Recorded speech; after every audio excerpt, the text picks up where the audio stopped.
Sto uscendo con una collega, ha detto mia moglie dopo 19 anni insieme. Le ho dato un solo avvertimento. Esci da quella porta, tutto cambia. Lei è uscita. Quello che è successo dopo l'ha spezzata in modi che non avrebbe mai immaginato.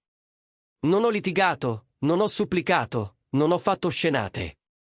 Sono semplicemente scomparso del tutto. Mi chiamo Jerome Carroll. Ho 47 anni. E fino a quel martedì pensavo di avere tutto sotto controllo. Gestivo il mio studio di commercialista in un piccolo ufficio in centro. Niente di lussuoso, ma stabile, con buoni clienti, lavoro onesto, abbastanza per mandare 2 figli all'università e pagare il mutuo. Aria stava finendo il 3º anno alla Northwestern, studiava marketing e Benjamin aveva appena iniziato il 2º semestre al corso di ingegneria dell'Ohio State. Ero orgoglioso di loro, orgoglioso di quello che Ruby e io avevamo costruito insieme. Quel martedì era iniziato come tanti altri. Avevo passato la giornata a rivedere dichiarazioni dei redditi per un cliente nel settore manifatturiero. Sono uscito dall'ufficio verso le 5:30, sono passato dalla lavanderia a ritirare i miei abiti. Ho preso un pollo allo spiedo al supermercato per cena. Ruby aveva mandato un messaggio prima, diceva che sarebbe tornata tardi. Un'altra cena con un cliente. Niente di insolito. Quando sono arrivato nel vialetto di casa a Neighborville, il sole stava già tramontando dietro le querce dei vicini. Ho riscaldato il pollo, preparato un'insalata semplice, versato un bicchiere d'acqua. Ho mangiato da solo al tavolo della sala da pranzo, scorrendo le email sul telefono. Benjamin aveva mandato foto dal campus, lui e il suo compagno di stanza a una partita di basket. Ho sorriso, ho risposto con un pollice in su. La casa sembrava troppo silenziosa senza i ragazzi, ma ormai ci avevo fatto l'abitudine nell'ultimo anno. Ruby è tornata verso le 8:15. Ho sentito la sua macchina in garage. Il suono familiare dei suoi tacchi che battevano sul pavimento di piastrelle. Portava la sua borsa di pelle da lavoro e una piccola borsa da palestra che non riconoscevo. I capelli raccolti in quella coda liscia che si metteva per le riunioni importanti. Il trucco ancora perfetto nonostante la lunga giornata. E ho chiamato dal soggiorno dove mi ero sistemato con il portatile, lavorando a un rapporto trimestrale. Non ha risposto subito. È passata oltre verso la cucina, ha appoggiato le borse sul bancone. Ho sentito aprire il frigorifero. Il tintinnio di una bottiglia di vino tirata fuori dalla rastrelliera. C'è ancora del pollo se hai fame, ho offerto, mantenendo un tono leggero. Ho già mangiato, ha risposto con voce piatta, distratta. Avrei dovuto capirlo allora. Quel cambiamento nell'aria, il modo in cui le spalle tenevano una tensione che di solito riservava ai clienti difficili. Ma ero concentrato sul foglio di calcolo davanti a me, cercando di riconciliare una discrepanza nei numeri dell'inventario. È tornata nel soggiorno, bicchiere di vino in mano, e si è fermata vicino al camino. È rimasta lì a guardare la nostra foto di nozze sul camino. Quella sul lago Michigan, noi 2 che ridiamo, così giovani da non riconoscerci più. Jerome, devo dirti una cosa. Ho alzato lo sguardo dal portatile. Il suo volto era calmo, quasi inquietantemente calmo, come se avesse provato quel momento nella sua testa una dozzina di volte. Sto uscendo con qualcuno del lavoro. Le parole sono rimaste sospese tra noi. Per un secondo, forse 2, ho pensato di averla fraintesa. Il mio cervello non riusciva a elaborare quello che aveva appena detto. 19 anni di matrimonio, 2 figli, una vita costruita dal nulla. E lei stava lì a dirmi che stava uscendo con qualcuno, senza chiedere permesso, senza cercare il mio parere, solo affermando un fatto. Cosa? La parola è uscita più dolce di quanto volessi. Sto uscendo con qualcuno, ha ripetuto Ruby, la voce ferma, Brad, dell'agenzia. Stiamo lavorando insieme al conto Harrison e lui mi ha chiesto di uscire. Ho detto di sì. Le mani si sono fermate sulla tastiera. Ho messo da parte il portatile con cura, deliberatamente, prendendomi tempo per pensare, respirare, capire se fosse uno scherzo crudele. Sei sposata? Ho detto, con voce calma. Siamo sposati. Lo so. Ha preso un sorso di vino, i suoi occhi hanno incrociato i miei senza battere ciglio. Ma devo farlo. Devo vedere se c'è qualcosa di più là fuori, qualcosa di più. Dopo 19 anni, io ero diventato qualcosa di meno. Mi sono alzato lentamente, sono andato da lei, l'ho guardata negli occhi, cercando la donna che avevo sposato, la madre dei miei figli, la mia compagna. Era lì da qualche parte dietro quella calma apparente. Ma sembrava una sconosciuta. Ruby, se esci da quella porta stanotte, tutto cambia, ho detto piano. Non era una minaccia. Non era manipolazione. Era la verità. Nuda e cruda. Lo capisci, vero? Non è qualcosa da cui si torna indietro. Mi ha tenuto lo sguardo a lungo. Poi ha posato il bicchiere di vino, ha preso la borsa da palestra e si è diretta verso la porta d'ingresso. Capisco, ha detto senza voltarsi, e se n'è andata. Sono rimasto lì nel soggiorno, ad ascoltare la sua macchina accendersi, il rumore di lei che si allontanava. La casa si è immersa nel silenzio intorno a me. Il portatile ancora acceso sul divano, il foglio di calcolo in attesa di risposte su cui non riuscivo più a concentrarmi. Dicono che sai che è finita quando lo shock passa. E tutto quello che senti è chiarezza. Ho sentito quella chiarezza scivolarmi addosso come acqua fredda. Non era un errore. Non un momento di debolezza. Era una scelta. La sua scelta.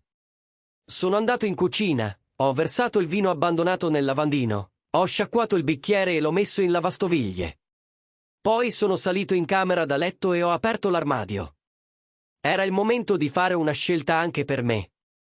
Ho lavorato tutta la notte con precisione metodica. Niente pianti, niente rabbia, nessuna telefonata disperata. Solo un capo dopo l'altro, tolto dall'armadio, piegato, messo in valigia. La mano è rimasta ferma anche quando la mente voleva andare in pezzi. La cosa dell'essere commercialista è che impari a vedere le cose chiaramente. I numeri non mentono. Non cercano scuse. Ruby mi ha mostrato i suoi numeri, e non tornavano a un matrimonio da salvare. Alle 3 del mattino, il mio lato del guardaroba era vuoto. Le grucce nude oscillavano leggermente per l'aria condizionata. Lo spazio sembrava scheletrico, come costole che spuntano sotto la pelle. Avevo preso solo ciò che era mio. Vestiti, qualche libro dal comodino, il portatile, i prodotti da toilette, tutto ciò che faceva profumare la stanza di me, di cedro e di colonia Santawood, era sparito. Avevo lasciato tutto il resto intatto. Le cornici con le foto del nostro viaggio di anniversario a Sedona erano rimaste sul suo comò. L'album di nozze sulla mensola. Le foto da bambini dei nostri figli, quelle delle lauree, tutto era rimasto esattamente dove doveva stare nella casa che stavo lasciando. In cucina, ho raccolto i documenti di cui avrei avuto bisogno. Non per vendetta, solo per chiarezza. Avevo passato settimane a preparare le nostre tasse, quindi tutto era già organizzato. Ho fatto copie degli estratti conto del conto cointestato, degli atti di proprietà, dei portafogli di investimento. Poi ho fatto qualcosa che la maggior parte degli uomini non penserebbe di fare. Ho trasferito l'atto di proprietà della casa interamente a nome di Ruby, rifinanziandolo online tramite la nostra banca, mettendo tutte le responsabilità solo su di lei. L'auto che guidava, un Audi Q5 a noleggio che amava, ho firmato per cedere il leasing.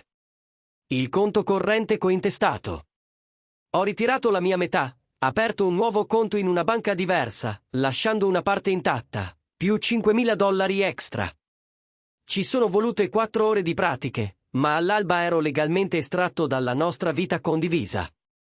Niente avvocati ancora, niente drammi, solo tagli netti. Ho lasciato una cartella sul bancone della cucina. Dentro, tutte le informazioni sui nuovi conti, i documenti firmati, le password, le utenze di cui avrebbe avuto bisogno. Nessun biglietto, nessuna spiegazione. I fatti parlavano da soli. La fede nuziale è finita in una piccola scatola di legno nel cassetto dei calzini. Non buttata via, non impegnata, messa da parte. Qualcosa che avrebbe trovato, prima o poi, se mai avesse cercato. Alle 6:15 del mattino è arrivato il mio Uber. L'avevo prenotato mezz'ora prima, guardando l'icona dell'auto avvicinarsi sul telefono. Ho dato un'ultima occhiata alla casa. 23 anni di rate del mutuo. Innumerevoli fine settimana passati a mantenerla, migliorarla, farne una casa. Non mi sentivo triste. Mi sentivo libero. L'autista, un ragazzo sui 30 anni con occhi gentili, mi ha aiutato a caricare 2 valigie nel bagagliaio. Volo presto, ha chiesto. Nuovo inizio, ho risposto. Ha annuito come se capisse. Non ha insistito per i dettagli. Mentre ci allontanavamo dal marciapiede, non ho guardato indietro verso la casa. Non l'ho vista sparire nello specchietto. Quel capitolo era chiuso, e io ero già passato alla pagina successiva. Ruby sarebbe tornata a casa nel silenzio. Niente scarpe vicino alla porta, niente caffè che si prepara, nessun marito in attesa di spiegazioni, solo le sue scelte e lo spazio che avevano creato. L'Uber mi ha lasciato alla Union Station di Chicago. Ho comprato un biglietto per il prossimo treno diretto a ovest. Non importava dove. Sono arrivato a Denver in serata, poi ho preso un Greyhound verso le montagne. Al terzo giorno ero in una cittadina chiamata Ridgway, Colorado. 800 abitanti, più o meno. Ho affittato una stanza sopra un negozio di ferramenta per $200 a settimana, pagati in contanti. Il proprietario, un uomo di 70 anni di nome Walt, non ha fatto domande. Mi ha solo dato una chiave e indicato le scale. La stanza era semplice. Letto singolo, tavolino, piastra elettrica, bagno lungo il corridoio, una finestra che dava sulla via principale, tutti e 4 i suoi isolati. Da lì potevo vedere l'intera cittadina. Caffetteria, ufficio postale, negozio di generi alimentari, e poco altro. Non ho detto a nessuno il mio vero nome. Quando Walt ha chiesto come chiamarmi, ho detto Jay. Semplice, dimenticabile. Lui ha annuito e ha ripreso a sistemare la sua merce. Quelle prime settimane sono state le più dure, non emotivamente, ma praticamente. Avevo soldi, abbastanza per far durare la mia metà dei risparmi un anno se fossi stato attento. Ma i soldi senza uno scopo sono solo numeri su un conto. Avevo bisogno di qualcosa da fare, un modo per ancorarmi. Cominciai a camminare per la città ogni mattina. Notavo le cose. La caffetteria aveva bisogno di una nuova insegna. Il centro comunitario aveva una ringhiera rotta. Piccole cose, cose riparabili. Offrì il mio aiuto, senza chiedere pagamento, solo scambiando lavoro per conversazione. La voce si sparse in una cittadina così piccola. In 2 settimane, la gente cominciò a propormi lavoretti, riparare un rubinetto che perdeva, sistemare una recinzione, mettere in ordine i conti di una piccola attività. Feci tutto. Chiesi quasi nulla, costruendo una reputazione di affidabilità. La cosa di ricominciare in un posto dove nessuno ti conosce è la libertà. Nessuna storia, nessuna aspettativa, nessuno sguardo deluso. Ero solo Jay, il tipo silenzioso che aggiustava le cose. La sera scrivevo. Non fiction, non poesia, solo pensieri. Osservazioni su cosa significa lasciare tutto ciò che hai costruito. Su come il silenzio possa essere più forte di un urlo. Su come la dignità costi più dell'orgoglio, ma ti compri la pace. Pubblicai alcuni di questi scritti su un blog che avevo creato. Niente di speciale. Lo chiamai Walking Away. Notes from the Edge. Non usai il mio vero nome. Nessuna foto. Solo parole crude e sincere. 3 persone lessero il primo post. Poi 12. Poi 50 uomini, per lo più che mi contattavano tramite il modulo, raccontandomi le loro storie. Di come si sentivano invisibili nelle loro case. Di come fossero stati dati per scontati così a lungo da aver cominciato a credere di meritarselo. Non davo consigli. Condividevo solo ciò che avevo imparato. Che andarsene non è debolezza. È autopreservazione. Che non puoi salvare chi non vuole essere salvato. Che a volte la cosa più amorevole che puoi fare è lasciare andare completamente. Alla fine del primo mese a Ridgeway avevo una routine. Lavoro di giorno, scrittura di notte, sonno senza incubi. Il telefono spento, nascosto nella borsa. Niente social, niente email, nessuna traccia digitale. Stavo imparando a essere nessuno, e nessuno non era mai stato così tanto qualcuno. Quella notte Ruby tornò a casa verso le 11, odorava di vino e di un profumo costoso che non era il mio. La casa la accolse con un silenzio così totale da sembrare un giudizio. Chiamò il mio nome, nessuna risposta. Controllò il garage. La mia macchina non c'era. Mi mandò un messaggio, poi chiamò direttamente la segreteria. Probabilmente pensò che stessi facendo il muso in un hotel, il marito ferito che aspettava le sue scuse. Non trovò una cartella fino al mattino dopo. Si fece un caffè, aprì il portatile per controllare le email di lavoro, e lì, sul bancone, c'era una semplice busta manila, con il suo nome scritto dalla mia calligrafia attenta. Dentro trovò documenti che riscrivevano il suo mondo. L'atto di proprietà della casa, solo a suo nome, il titolo dell'auto, di sua responsabilità, estratti conto bancari che dimostravano che avevo preso solo ciò che era mio, lasciandole più della sua parte, una lista di password, contatti per le utenze, tutto ciò di cui avrebbe avuto bisogno. Niente accuse, solo la dissoluzione pratica di una vita condivisa. Secondo sua sorella Kelly, che mi chiamò mesi dopo per urlarmi contro, la prima reazione di Ruby fu rabbia. Come avevo potuto andarmene senza combattere? Come avevo potuto rendere tutto così pulito, così definitivo? Voleva il dramma, la confrontazione, la possibilità di spiegarsi. Ma gliel'avevo negata. Non le lasciai nulla contro cui spingere, nessuna leva emotiva per manipolare. Disse in giro che avevo esagerato. Raccontò alle amiche dell'agenzia che avevo fatto una scenata per una cena, facendosi passare per vittima di un marito controllante incapace di gestire la sua indipendenza. Alcune persone le credettero, soprattutto le colleghe che la incoraggiavano a vivere un po' e a esplorare le sue opzioni, ma altre capirono la verità. La prima fu sua sorella Kelly.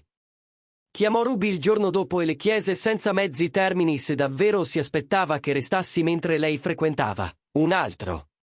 Jerome è diverso, aveva detto Ruby, usando una scusa probabilmente preparata. Lui capisce che ho bisogno di spazio per capire le cose. La risposta di Kelly fu netta. Lui capisce che tu hai fatto una scelta e lui ne ha fatta un'altra. Non puoi sorprenderti. La madre prese le parti di Kelly. Il padre, un marino in pensione, non la chiamò per 3 settimane. Quando finalmente lo fece, la sua voce era fredda. Ti ho cresciuta meglio di così, disse, poi riattaccò. Le conseguenze sul lavoro arrivarono più lentamente, ma colpirono più forte. Brad Hutchinson, il collega con cui era uscita, si scoprì essere sposato, molto sposato, con 2 figli, mutuo in periferia, tutto il pacchetto. Sua moglie lo scoprì in meno di una settimana. Qualcuno all'agenzia, per senso di colpa o vendetta, le inviò un messaggio anonimo con dettagli, date, orari, l'hotel dove si erano incontrati. La moglie di Brad scelse il divorzio immediatamente. Portò via i figli, metà del suo stipendio, la sua reputazione. Le risorse umane intervennero. Ci furono riunioni, severi richiami sul comportamento in ufficio. Ruby cercò di prendere le distanze, sostenendo di non sapere che lui fosse sposato, che l'avesse ingannata. Ma la gente all'agenzia parlava. Avevano visto come lo guardava durante le riunioni. I tocchi prolungati, le battute private. Gli inviti per l'aperitivo dopo il lavoro cessarono. La promozione promessa si arenò. La sua supervisore, una donna di nome Patricia che l'aveva seguita per anni, divenne distante professionalmente. Hai fatto il tuo letto, le disse durante una valutazione. Ora ci stai sdraiando da sola. Ruby tornava ogni sera a casa nostra. Casa sua ormai. E il silenzio diventava sempre più pesante. Nessuno con cui cucinare la cena. Nessuno con cui guardare la televisione. Nessun suono delle mie dita che battevano sulla tastiera a notte fonda. Solo lei e le scelte che aveva fatto. Ruby aspettò 2 settimane prima di cominciare a cercarmi. 2 settimane a ripetersi che sarei tornato a implorare, che stavo solo facendo un punto, nessun uomo. Lascia 19 anni senza poi voler parlare. Quando non lo feci, andò nel panico. Iniziò con il mio socio in affari, Greg, che gestiva i pochi clienti che avevo affidato prima di sparire. Le disse che avevo firmato tutto a suo nome, pulito e legale, ma non rivelò dove fossi. Jerome ha fatto la sua scelta, disse Greg con voce neutra. Forse dovresti rispettarla. Provò con il mio compagno di college, Paul, con cui gioco a golf 2 volte l'anno. Non aveva mie notizie. Provò con il gestore della lavanderia, i vicini, persino il nostro medico di famiglia. Nessuno sapeva nulla, o se sapeva, non glielo diceva. Assunse un investigatore privato dopo 3 settimane.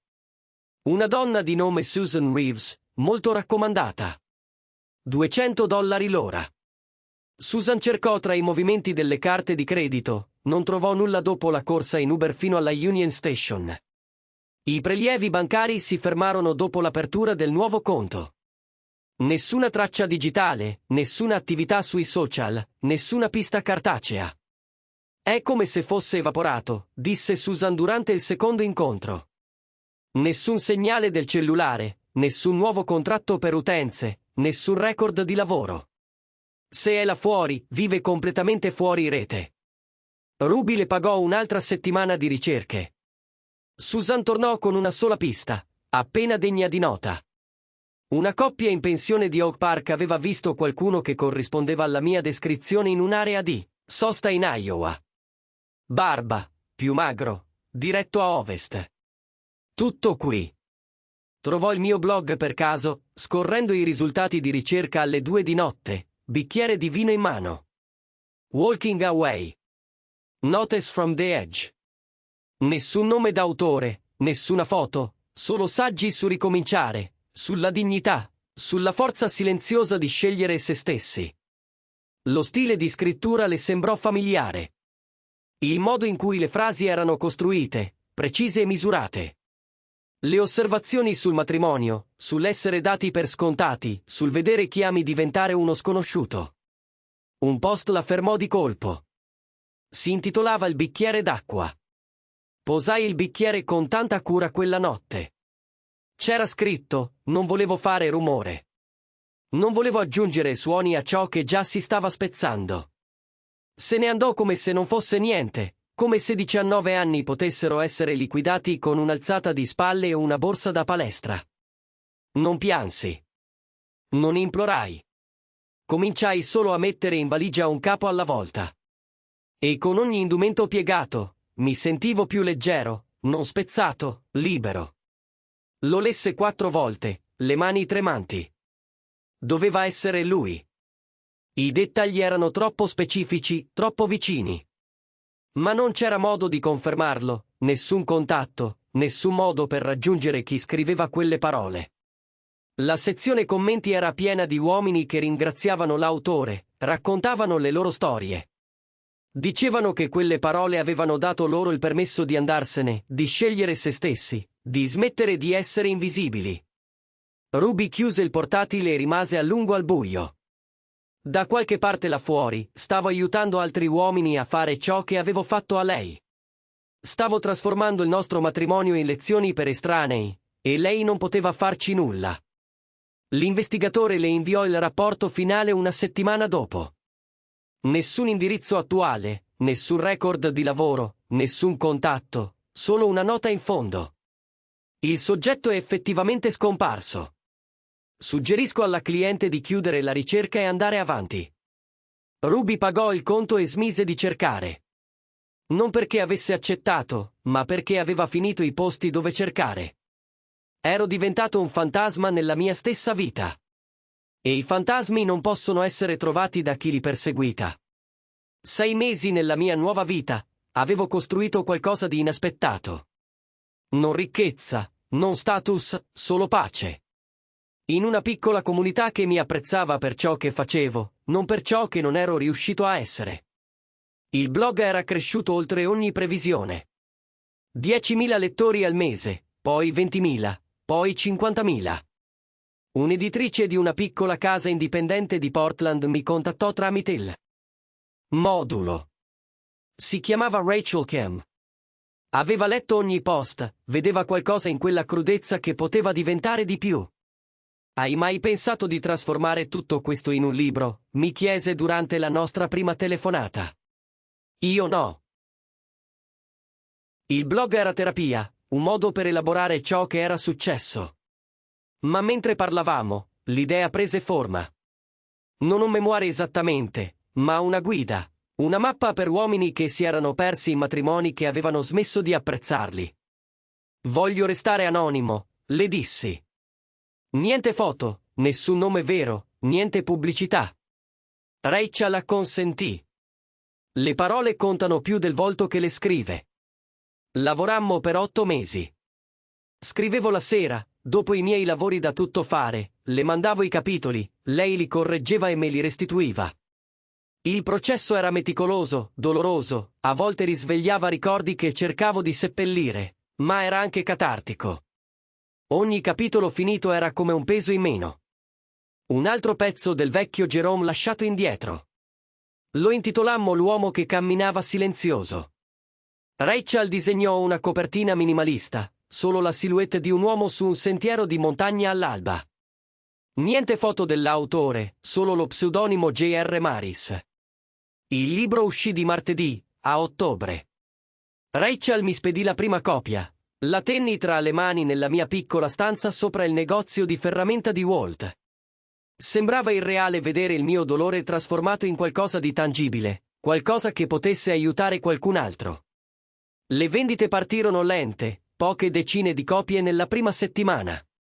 Poi un book blog lo scoprì, scrisse una recensione che divenne virale. Non è solo un libro sul divorzio, scrisse. È su come riconquistare la dignità quando il mondo ti dice di combattere sporco. In un mese vendemmo 5.000 copie, poi 10.000. I terapisti iniziarono a consigliarlo ai loro clienti. Gli avvocati divorzisti lo comprarono in blocco per le loro sale d'attesa.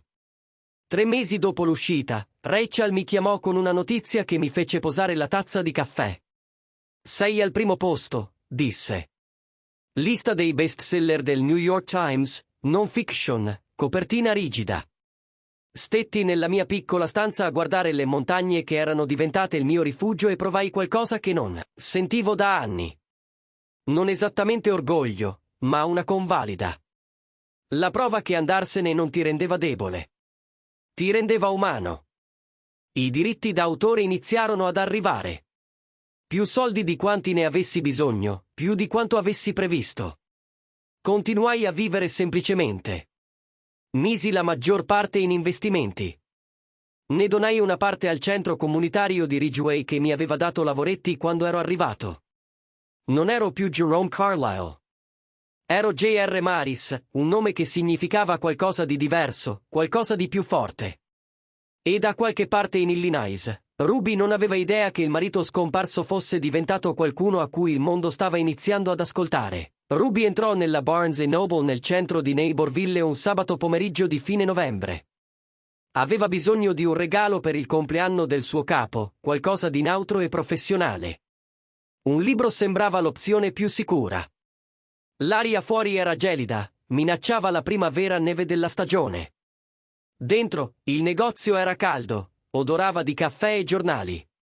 Si diresse verso la sezione non fiction vicino all'ingresso, dove i bestseller erano esposti su un grande tavolo di legno. Memorie aziendali, libri di politica, volumi di autoaiuto. Scorse distrattamente i titoli, cercando qualcosa di adatto. Poi i suoi occhi si fermarono su una copertina che la fece arrestare. Nero opaco con lettere color rame. La silhouette di un uomo su un sentiero di montagna all'alba. Il volto girato di spalle. Qualcosa nella postura della figura le parve familiare. La posizione delle spalle, il modo in cui stava, deciso ma non aggressivo. Il titolo diceva L'uomo che camminava silenzioso. Lo prese con entrambe le mani. Lo girò. Sul retro c'erano recensioni di terapisti e autori che non conosceva. Una mappa per una partenza dignitosa. Una diceva, questo libro cambierà il modo in cui vedi la forza. Un'altra sosteneva che la foto dell'autore fosse solo un'ombra, un profilo senza tratti visibili. Il nome sotto, J.R. Maris. Non riconosceva il nome, ma qualcosa nell'insieme la colpì. Un istinto che aveva imparato a non fidarsi. Aprì una pagina a caso, a metà del capitolo 4, e iniziò a leggere. La parte più difficile non è andarsene. È rendersi conto di quanto tempo sei stato assente prima di uscire davvero dalla porta. Anni di piccoli rifiuti, tradimenti minuscoli, momenti in cui ero lì, ma in qualche modo invisibile. Sono diventato un mobile nella mia stessa casa. Utile quando serve, ignorato il resto del tempo. Ti dici che è una fase. Che il lavoro è stressante. Che le cose miglioreranno, ma non succede. Diventano solo più silenziose. Le mani cominciarono a tremarle. Le parole sembravano mirate, specifiche, troppo vicine. Ma migliaia di uomini probabilmente si sentivano così. Se lo disse mentre sfogliava l'indice. Il capitolo 7 catturò la sua attenzione. La notte in cui tutto cambiò.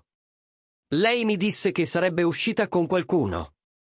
Così, casuale come ordinare un caffè. 19 anni di matrimonio, e aveva bisogno di esplorare le sue opzioni. Le diedi un avvertimento, chiaro e semplice. Esci da quella porta, tutto cambia. Lei uscì senza esitazione. Io feci le valigie tutta la notte. All'alba, ero andato via. Le lasciai tutto tranne la mia dignità. Quella la portai con me. La vista di Ruby si offuscò. 19 anni. L'avvertimento, le valigie. Il martedì sera. Non poteva essere una coincidenza. La linea temporale combaciava troppo perfettamente. Comprò il libro senza guardare altro. Salì in macchina in un giorno di pioggia. Rimase seduta nel parcheggio con il motore spento. Iniziò a leggere dalla pagina 1. La pagina della dedica la fermò subito, al momento in cui ho smesso di chiedere di essere scelto. Rimase lì 5 minuti prima di voltare pagina. A pagina 50, sapeva con certezza assoluta. I dettagli erano abbastanza edulcorati da essere generici, ma si riconosceva in ogni descrizione, l'ambizione della moglie, il suo bisogno di conferme, il suo allontanarsi dal matrimonio pur vivendo ancora dentro. Il narratore parlava della stagione delle tasse, di lavorare fino a tardi sulle dichiarazioni dei clienti mentre la moglie partecipava a eventi di networking, di aggiustare cose in casa mentre lei pianificava viaggi del fine settimana con colleghi più importanti. Lesse fino al tramonto, fino a cena, fino a notte fonda, seduta nel vialetto con la luce interna accesa, incapace di smettere. I capitoli centrali descrivevano la consapevolezza del narratore di essere diventato invisibile. Come si dicesse che lei era solo occupata, che si sarebbero riconnessi più tardi. Una volta, una volta, una volta, scriveva. Una serie infinita di rinvii che accettavo perché l'alternativa era troppo dolorosa. Il libro non era crudele. Quello la distrusse di più. Non era vendetta né diffamazione. Era onesto, brutalmente onesto su cosa significasse essere ignorati, dare tutto e ricevere indifferenza. Il capitolo sulla partenza era clinico, preciso. Descriveva il fare le valigie con metodo, lasciare la casa, la macchina, i conti in comune, firmare tutto con cura. Non ho preso nulla che potesse farle male, scriveva. Ho preso solo ciò che era mio, la mia dignità, il mio rispetto, il mio futuro. Questi erano gli unici beni che contavano. L'ultimo capitolo si intitolava Pace senza permesso. La gente chiede se sono arrabbiato. C'era scritto, se la odio, se voglio vendetta, non lo faccio. La rabbia richiede di tenere conto della loro opinione. La vendetta richiede di dare loro potere sulla tua pace. Io non ho più né l'una né l'altra. Probabilmente pensa che io sia da qualche parte a curare ferite, aspettando che lei chieda scusa. Ma non ho bisogno delle sue scuse. Non ho bisogno della sua comprensione. Non ho bisogno di nulla da lei. Questa è la libertà che mi ha dato quando è uscita da quella porta. Mi ha liberato dall'obbligo di tener conto di ciò che pensa. E in quella liberazione ho ritrovato me stesso. Ruby chiuse il libro alle 2 di notte. Era seduta in macchina da più di 6 ore. Gli occhi gonfi, la gola arsa dal pianto. Guardò la casa attraverso il parabrezza. La casa che avevo lasciato dietro di me. La casa che avrebbe dovuto essere libertà, ma che invece sembrava una tomba piena di rimpianti. Per 9 mesi si era detta che avevo esagerato. Che ero stato debole a andarmene. Ma quel libro le mostrava qualcosa di diverso. Non ero scappato. Ero andato verso qualcosa di meglio, con più grazia e dignità di quanta lei meritasse. Guardò la biografia dell'autore. J.R. Maris vive nelle montagne rocciose e scrive di dignità, ricostruzione e trovare pace in luoghi inaspettati. Da qualche parte in quelle montagne, l'uomo che aveva dato per scontato per 19 anni era diventato un autore bestseller. Aveva trasformato il suo dolore in qualcosa di significativo per migliaia di persone. Mentre lei trasformava il suo in niente altro che una casa vuota e un rimpianto schiacciante, Ruby iniziò a scrivermi il giorno dopo. Non alla mia vecchia email, ormai inattiva. Non al mio telefono, disconnesso. Scrisse all'editore. Attenzione J.R. Maris. La prima lettera era breve, formale. Caro signor Maris, ho letto il suo libro. Credo di sapere chi è. Se ho ragione, devo parlare con lei. Per favore, solo una volta, Ruby. La spedì lunedì mattina. Passò la settimana a controllare compulsivamente la cassetta della posta. Mattina, pomeriggio, sera. Nessuna risposta. Scrisse di nuovo, più lunga stavolta, abbandonando la formalità. Jerome, se sei tu, per favore lasciami spiegare. Ho commesso un errore. Ora lo vedo. Quello che ho fatto è stato sbagliato. Egoista, crudele. Ho solo bisogno di sapere che stai bene. Che sei felice da qualche parte. Per favore rispondimi. Ancora niente. Terza lettera. Quarta.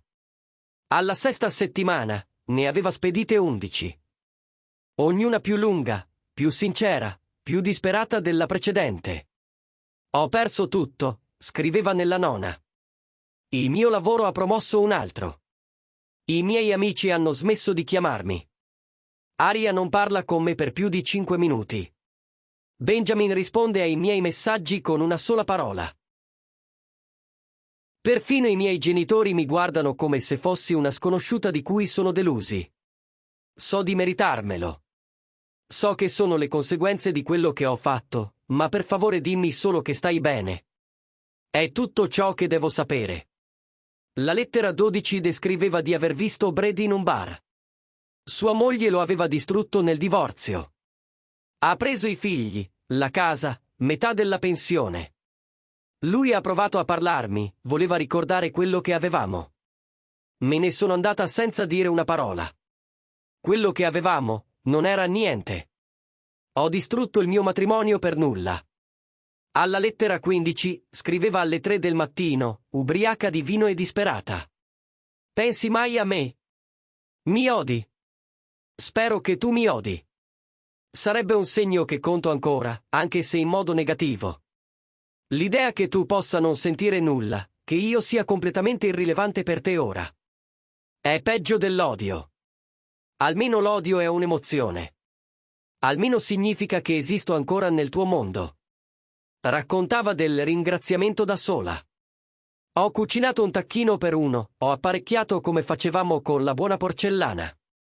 Poi sono rimasta lì da sola e ho capito che questa è la mia vita adesso. Questa è la scelta che ho fatto quando ho varcato quella porta. Scriveva di Aria che era venuta a trovarla per un'ora, restando sulla soglia come se non volesse entrare. Ha detto, Avevi l'uomo migliore che abbia mai conosciuto, e l'hai buttato via per cosa? Pochi mesi in cui qualcuno ti faceva sentire desiderata. Non sapevo cosa risponderle. Cosa potevo dire? La lettera 20 descriveva il padre che si presentava senza avvisare. Stava nel vialetto a guardare la casa per cui avevi aiutato a costruire il terrazzo. Mi guardava con un disgusto silenzioso. 21 anni quell'uomo ti ha dato e tu l'hai buttato via per cosa? Poi se ne andò senza fermarsi per un caffè. Quello che Ruby non sapeva era che ogni lettera arrivava a me. L'editore le inoltrava a una casella postale che avevo aperto in una città vicina. Ci andavo una volta al mese, raccoglievo quello che si era accumulato. Leggevo le prime lettere per intero, seduto nel mio camion nel parcheggio dell'ufficio postale, la sua calligrafia immutata dopo tutti quegli anni. Le sue parole disperate, supplicanti, piene di rimpianto. Non provavo nulla. Né soddisfazione per la sua sofferenza, né rabbia per la sua audacia, nemmeno pietà, solo un'osservazione distante. La donna che era uscita così sicura aveva scoperto le conseguenze, e le conseguenze non si curano delle scuse. Dopo la quinta lettera, smisi di leggerle completamente, le aprivo appena per confermare che erano sue, poi le archiviavo in una scatola nell'armadio, senza leggerle. Le lettere non erano per me. Erano terapia per lei, tentativi di alleviare il senso di colpa, di trasferire il dolore su chi aveva ferito. Voleva che rispondessi, che mi impegnassi, che le dessi un ruolo nella mia nuova vita, anche solo come qualcuno che perdonavo o odiavo.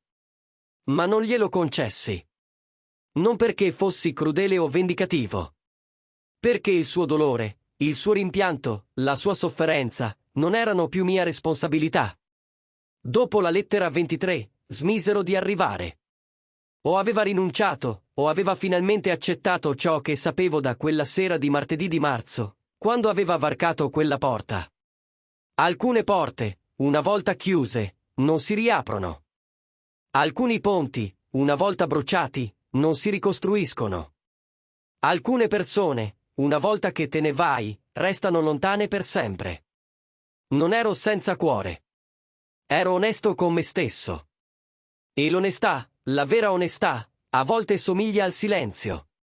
Ruby aveva smesso di cercarmi. Di scrivere lettere senza risposta. Di controllare il sito dell'autore per date di tour o apparizioni pubbliche che non si realizzavano mai. Erano passati quasi 18 mesi da quella sera di martedì, e lei aveva imparato a convivere con il silenzio. Poi arrivò l'invito.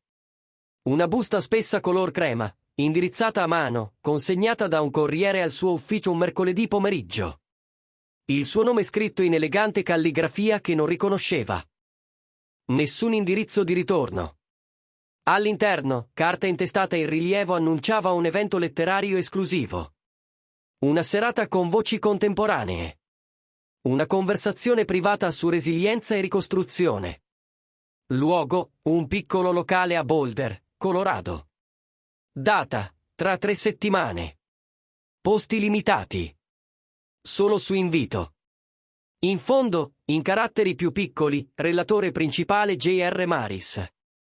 Autore di L'uomo che camminava silenzioso. Ruby lo lesse 3 volte, le mani tremanti. Era quella la sua occasione, la possibilità di vedermi, di parlarmi, di farmi capire in qualche modo. Prenotò un volo quello stesso pomeriggio, riservò una stanza in hotel, chiese il permesso al lavoro. Il locale era intimo, forse 50 posti in un teatro restaurato con muri di mattoni a vista e luci soffuse. Ruby arrivò in anticipo, vestita con cura in un abito blu navy che un tempo era il mio preferito, anche se si chiedeva se me lo sarei ricordato. La gente entrava lentamente. Lettori, terapeuti, qualche altro autore. Tutti parlavano a bassa voce, con rispetto, come se entrassero in uno spazio sacro. Poi entrai io. Il respiro di Ruby si fermò del tutto. Avevo un aspetto diverso, più magro, più segnato, ma in qualche modo più solido. I capelli più lunghi, con qualche filo grigio in più. Indossavo un semplice blazer scuro sopra una camicia bianca, senza cravatta, ma furono i miei occhi a colpirla di più. Erano limpidi, calmi, portavano un pezzo che non aveva mai visto in tutti quegli anni insieme. Mi mossi nella stanza, salutando le persone, stringendo mani, sorridendo con facilità. La tensione che portavo sulle spalle era sparita. Sembravo qualcuno che aveva finalmente posato un peso che si trascinava da decenni. Mi avvicinai al piccolo podio mentre le luci si abbassavano leggermente. Parlai senza appunti, con voce ferma e calda. Grazie a tutti per essere qui, cominciai. Questa serata non riguarda le risposte. Riguarda le domande che ci poniamo quando tutto ciò che credevamo di sapere crolla. Riguarda lo spazio tra chi eravamo e chi stiamo diventando. Riguarda le seconde possibilità, non quelle che desideriamo, ma quelle che guadagniamo scegliendo noi stessi quando nessun altro lo farà. Feci una pausa e in quel silenzio i miei occhi attraversarono la sala, si posarono su di lei. Un lampo di riconoscimento attraversò il mio volto, sottile, controllato, ma non reagii, non trasalii, mantenni il suo sguardo per mezzo secondo prima di spostarlo su qualcun altro. Ruby sentì quello sguardo come un colpo fisico. L'avevo vista, riconosciuto la sua presenza con il peso emotivo di notare uno sconosciuto, poi l'avevo scartata con la stessa facilità. La serata proseguì. Parlai di trasformazione, di allontanarsi da ciò che non serve più, di trovare pace in luoghi inaspettati. Il pubblico era coinvolto, attento, faceva domande ponderate. Rispondevo con grazia e onestà. Ruby rimase immobile, incapace di elaborare ciò che stava vedendo. Quell'uomo, sicuro, centrato, integro, era qualcuno che non aveva mai davvero conosciuto. O forse qualcuno che ero sempre stato sotto la stanchezza di cercare di essere abbastanza per chi aveva già deciso che non lo ero. Quando l'evento formale finì, la gente si mise in fila per parlarmi, farsi firmare libri, stringermi la mano. Ruby aspettò che la folla si diradasse, il cuore che le batteva così forte da sembrare che tutti potessero sentirlo. Finalmente si avvicinò. Alzai lo sguardo mentre firmavo un libro e i nostri occhi si incontrarono di nuovo, questa volta più a lungo. Posai con cura la penna, consegnai il libro alla persona davanti a me con un sorriso, poi rivolsi tutta la mia attenzione a lei. Ruby, la mia voce era neutra, cortese, il tono che si usa con un vecchio conoscente incontrato per caso. Jerome. La sua voce si spezzò sul mio nome. Lo studiò, si costrinse a continuare. Era tutto questo per me? L'invito, l'evento, tutto questo. Rimasi in silenzio un attimo, riflettendo. Poi risposi con onestà misurata. L'invito era per te. Pensavo dovessi sapere che sto bene, che ho costruito qualcosa di significativo da quello che è successo. Ma questo, dissi indicando la sala, i resti della serata, non riguarda più te. Ha smesso di riguardarti dal momento in cui ho varcato quella porta. Jerome, iniziò lei, ma la interruppi dolcemente. Lo so. Ho letto le tue lettere, tutte e 23. La speranza brillò nei suoi occhi. Poi, sai, mi dispiace. Sai, ora capisco cosa ho fatto, cosa ho buttato via. Lo so, dissi piano. E sono contento che tu abbia capito. Sono contento che tu abbia imparato qualcosa da tutto questo. Ma capire non cambia nulla tra noi, Ruby. Non ricostruisce ciò che è stato distrutto. Significa solo che non farai gli stessi errori con qualcun altro. Lei strinse il bordo del tavolo, le nocche bianche. Era vendetta. Quel libro, tutto questo, era per ferirmi. La guardai a lungo. Vidi la disperazione, il rimpianto, la speranza che potessi ancora tenerci abbastanza da arrabbiarmi. No, dissi, e lo pensavo davvero. Non è mai stata vendetta. Era rispetto per me stesso. Le parole rimasero sospese tra noi, definitive e complete. Gli occhi di Ruby si riempirono di lacrime. Mi manchi. Mi manchiamo. Mi manca chi eravamo. Non siamo mai stati ciò che ricordi, dissi con dolcezza. Ti manca l'idea di noi, la sicurezza, la stabilità, la vita che abbiamo costruito. Ma non manco io, Ruby. Non mi hai mai visto abbastanza per sentire la mancanza di chi ero davvero. Si avvicinò una donna sui 40 anni, con occhi gentili e un sorriso caldo. Appoggiò leggermente una mano sul mio braccio, gesto di facile familiarità. Jerome, dovremmo andare. Abbiamo un volo presto domani, a Nui. Poi guardai Ruby un'ultima volta. Ti auguro il meglio. Davvero. Spero che tu trovi ciò che cerchi. Ma non lo troverai con me. Quella porta si è chiusa molto tempo fa. Mi alzai, raccolsi le mie cose e mi avviai verso l'uscita con la donna al mio fianco. Non mi voltai, non mi fermai. Ruby stava lì, nel locale che si stava svuotando, a guardarmi sparire nella notte con qualcuno che conosceva chiaramente una versione di me che lei non si era mai preoccupata di scoprire. E per la prima volta capì che alcune perdite sono permanenti. Alcune occasioni, una volta perse, non tornano più. Ero andato via, non solo fisicamente, ma completamente anche emotivamente. E nessun rimpianto avrebbe potuto riportarmi indietro. 3 anni dopo la mia partenza, ero sul terrazzo della mia baita a Ridgeway, a guardare il sole sorgere sulle montagne. L'aria era fresca, pulita, portava il profumo di pini e di possibilità. Il mio secondo libro era in fase di revisione finale, pronto per l'editore il mese prossimo. Questo era diverso dal primo. Meno incentrato sulla fuga, più sulla costruzione, su cosa succede dopo che te ne vai. Quando la rabbia svanisce e resti solo con te stesso e con la domanda su chi vuoi diventare. Le vendite del primo libro mi avevano dato una sicurezza economica che non avrei mai immaginato. Avevo investito con cura, vissuto con semplicità, donato generosamente a cause importanti. La baita era pagata. Il mio camion era vecchio ma affidabile. Non mi mancava nulla perché avevo bisogno di poco. Aria chiamava ogni domenica. Avevamo ricostruito il nostro rapporto lentamente, con attenzione, entrambi consapevoli del dolore causato dalle scelte di sua madre. Si era laureata con lode alla Northwestern, aveva trovato lavoro in una società di marketing a Chicago, stava bene. Mi diceva di essere orgogliosa di me, di come avevo gestito tutto. Benjamin veniva a trovarmi 2 volte l'anno, durante le vacanze estive e invernali. Camminavamo sui sentieri di montagna, pescavamo nei ruscelli, parlavamo di tutto e di niente.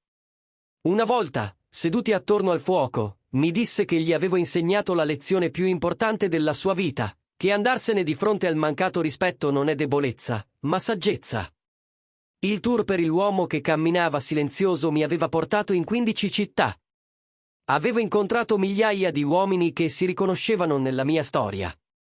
Ricevevo centinaia di messaggi da persone che dicevano che le mie parole avevano dato loro il permesso di scegliere se stessi, di smettere di accontentarsi, di pretendere di più. Avevo anche conosciuto Sara, la donna che era stata al mio fianco all'evento di Boulder. Era una consulente per il lutto, aveva perso il marito per un cancro 5 anni prima. Capiva il peso di ricominciare da capo.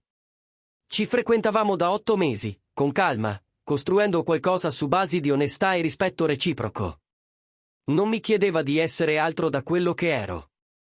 Non aveva bisogno che ricoprissi un ruolo o soddisfacessi aspettative. Eravamo solo 2 persone che avevano superato le proprie perdite e si erano trovate dall'altra parte. Ruby aveva provato a contattarmi un'ultima volta 6 mesi dopo l'evento di Boulder.